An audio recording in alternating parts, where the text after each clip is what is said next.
This is the 108th episode of Decoded, and after all these years, here's something I have understood well.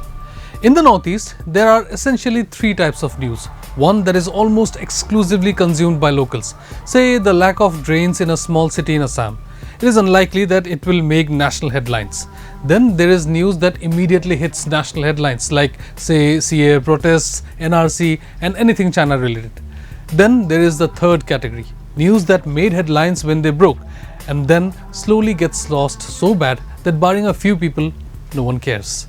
Yes, I'm talking about Oting, and in today's episode of Decoded, we talk about why the only thing that the Indian judiciary and the Indian government can provide to the victims is the assurance that no matter what happens, they will not get justice. Pursuing for months. A village of Assam in the 75th Independence Day.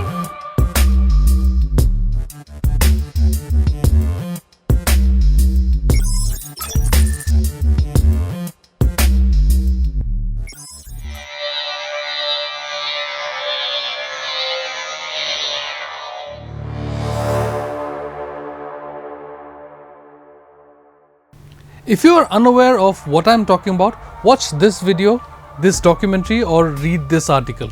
But if you want a quick recap, here it goes. On December 4, 2021, a unit of 21st Para Special Forces of the Army in an alleged case of mistaken identity fired at a pickup truck with 8 miners from Oting in Mon district of the Eastern Nagaland. 6 died on the spot, 2 survived. 7 more civilians and 1 security personnel were killed in retaliatory violence. The Nagaland government formed a special investigation team to probe the matter. The SIT in May 2022 filed a charge sheet indicting all 30 personnel of the 21st Para SF unit, including a major rank officer, under IPC sections related to murder, attempt to murder and destruction of evidence among others, pending prosecution sanction. However, without the sanction to prosecute from the centre, a precondition to initiate action against security personnel in areas under AFSPA, the legal process could not proceed further. In February 2023, the Department of Military Affairs under the Ministry of Defence denied sanction for prosecution. And on September 17, 2024, in probably the most expected order in recent time, the Supreme Court ruled that the proceedings from the impunged FIRs deserve to be quashed. Now, at the time of recording this video, we have zero information on what the Nagaland government will do next. But there are signs. Temje Mimnalong, mostly known for being a die-hard BJP leader and making funny comments on national TV, has not issued any statement on this because why would he? Phangong Konyak, a BJP Karyakarta and a Konyak leader who became a member of the Rajya Sabha just months after the Oting massacre, has not issued any statement on the matter, and the otherwise double-engine government in Nagaland has not said anything officially. And right-wing media, which is never short of telling how great their masters are, also wants its readers to understand why Nagaland's attempt to prosecute Indian Army soldiers for a botched operation is wrong. Their logic, the soldiers had no malicious intent after all. And fair enough, it is just miners they killed. What is the big deal here?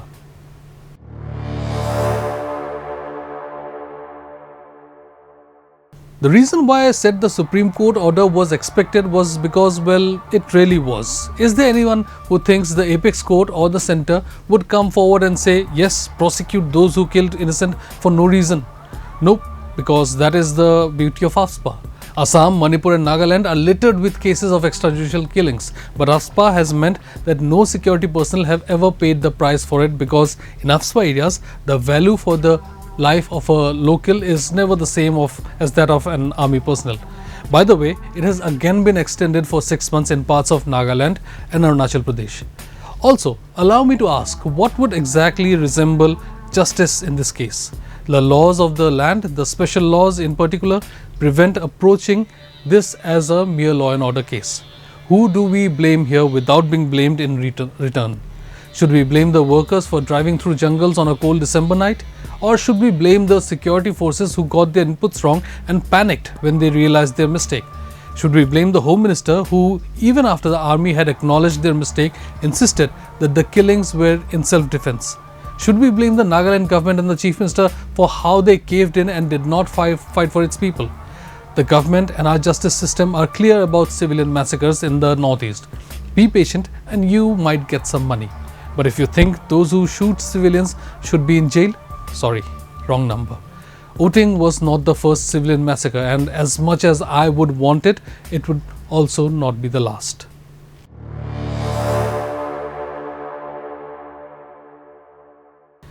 At EastMojo, we have been accused of, how do you say it, being unfair to insurgent groups in Nagaland. Some of our recent stories have highlighted the growing schism between insurgent groups and the Naga society. But here's the ugly truth. When the Supreme Court order on Oting news came, who was among the first to issue a condemnation letter? Yes, the NSCN. In its statement, the NSCN-IM expressed resentment over the denial of justice to the victims of the Oting massacre, which was a clear violation of human rights. Nagas are justice-loving people. We cannot imagine how the perpetrators of a crime of such enormity can go scot-free. Nagas would always stand and fight for justice against inhumanity and oppression, the extremist group said. Civil society organizations and student organizations followed suit. The Naga Mothers Association expressed deep anguish over the Supreme Court of India's recent ruling. Through a statement signed by NMA President Vilanwo Angela Yome and Joint Secretary Vitono Haralu, the women's body called on Indian civil society to stand in solidarity with them, highlighting a history of violence and injustice inflicted on the Naga community, including incidents in Oinam, Mokokchung and Kohima. The Naga Students Federation also wrote to Union Home Minister Amit Shah demanding sanction for prosecution in the case and revocation of AFSWA in the state. Everyone who genuinely cares about Nagaland has spoken about the injustice meted out to the innocent people whose lives were damaged forever by the Oting massacre. Everyone except the double-engine government, because for them, Oting is just a small village. The massacre is just an unfortunate event, and justice is a dream that can never become a reality if you happen to be killed by security forces in Nagaland. Because after all, it was a case of mistaken identity, right?